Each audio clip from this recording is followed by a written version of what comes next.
Hello, السلام عليكم ورحمة الله وبركاته. كسر دوادا 10 كيلوات بوغا لبات beginner ka.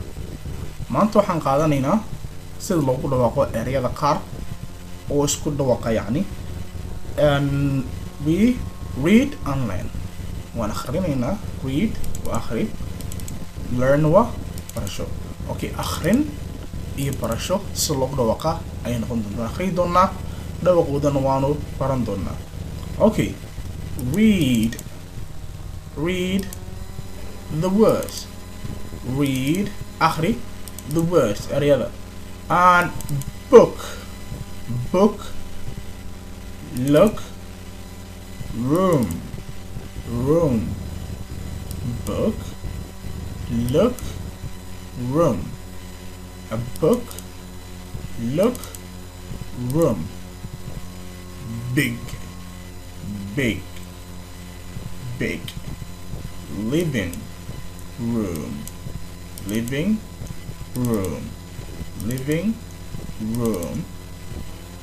pen bedroom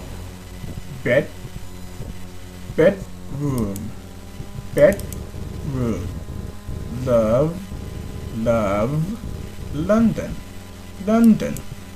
London comfortable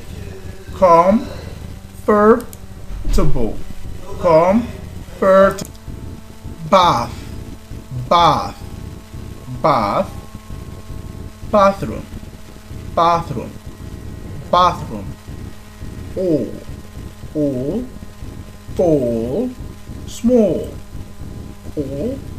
ball small mouse house. okay, aan micnahooda soo sheegna markaa amaan dib ugu noqon xabad book a book oo book caadiga ah. look waa eegmadii ama fiirintii ama daymo kolba saa u taqaano. room waa qol. room waa qol ama maqsin. and big weyn big okay, big okay, big tan waa weynaantii. kana waa doofaarka ayaa la yidhahdaa pig. and living room waxaa la israaciyay living iyo room. living room wuxuu noqonayaa qolka fadhiga ama qolka fadhiga la fadhiisto ee tv-ga waxyaalaha ay yeelan. and pen waa qalinkii. bed waa sariir.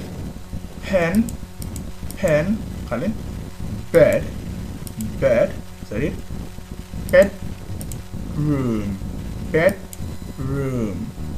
bedroom oo la isku daraaciyana maxay noqonaysaa bed iyo room oo la isku daray maxay noqonaysaa waa sariir iyo qol baa la isku daray soo maaha.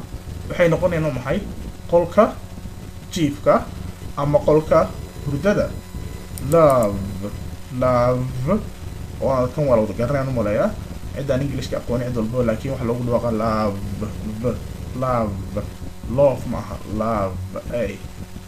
okay, wuxuu noqonayaa qofka jacaylka caadiga ahaa wada garanaynay. london magaalada ayadana maxaa ingiliis ku taalay aan magaalo madaxda ahayd. and comfortable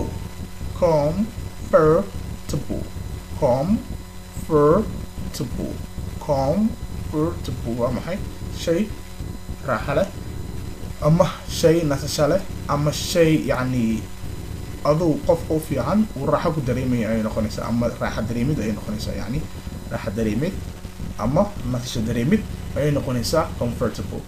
path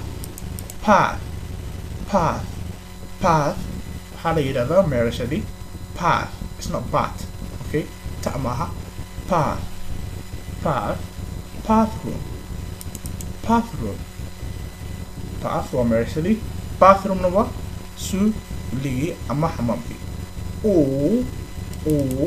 gebi ahaan bowl kubad small here oo gabiyahan buu kubad small here mouse jiirkii ama dooli saa taqaano on house guri mouse waa jiir ama dooli on house guri ayuu noqonayaa guri ama gurigan caadiga guriga caadiga naqaanay okay so xarafkan weli dhawaaqan ku sii jirnaa insha Allah waxaan kaliya xarafkan wixii waa maxay xarafkan ch ta la isku daray okay waxa lagu dhawaaqaa laba qaybood baa lagu dhawaaqaa mararka qaarna ka waa lagu dhawaaqaa mararka qaarna waxa lagu dhawaaqaa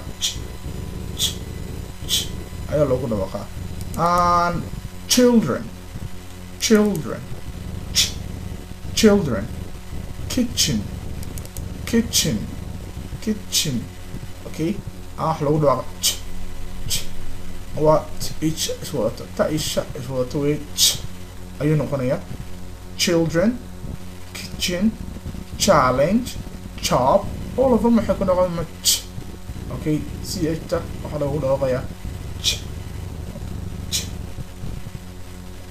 alright erayadan ayaan baranaynaa iyaguna la xidhiidha guryaha cashirka marka hore wuxuu ka sheekeynaya maxay guriyayga Soomaha qaasadan iyo qaasatan qolkayga okay learn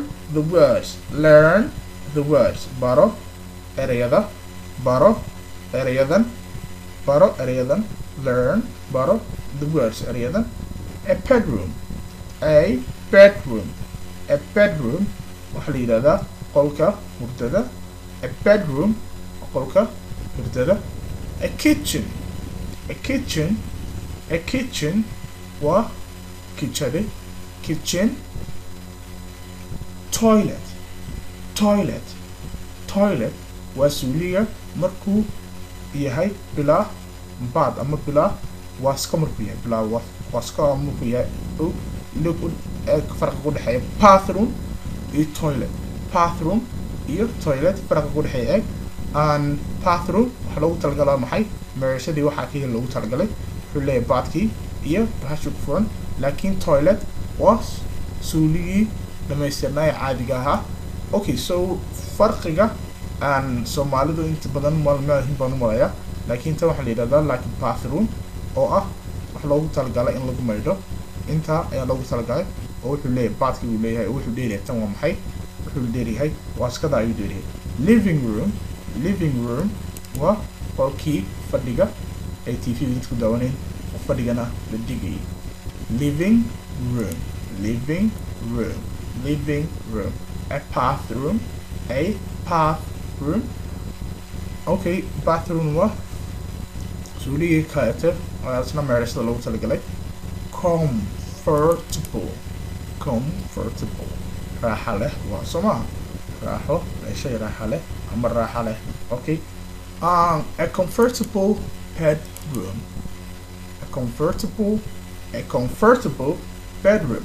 sariir raaxa leh a comfortable bedroom sariir raaxa leh okay comfortable waxaad raacinaysaa waxaad doonto comfortable house comfortable living room comfortable kitchen waxaad doonto xaga ka raacay comfortable waa raaxa leh bedroom waa qolkii comfortable bedroom ay noqonaysaa marka qol jiif hurdo ama hurdo qolka hurdada ama qol jiifo raaxa leh alright in here waxaan haysanaa room waxa lagu dhawaaqayaa hal room maaha waa room dhawaqiisana waa ka xaga ku yaala Soomaali ahaan room oo kaleeto room pluralkiisa ama jamciisa wuxuu noqonayaa rooms ayuu noqonayaa oo ah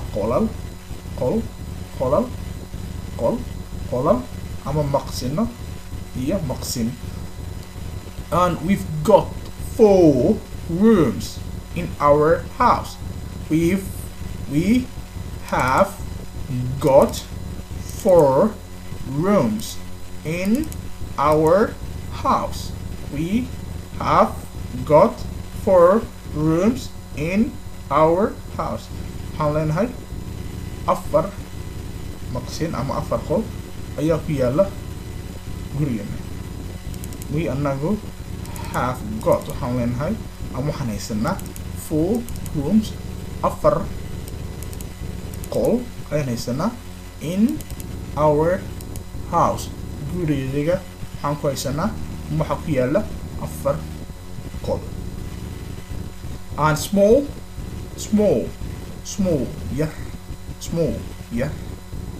yeah my room qolkaygu my room is not small ma yara qolkaygu ma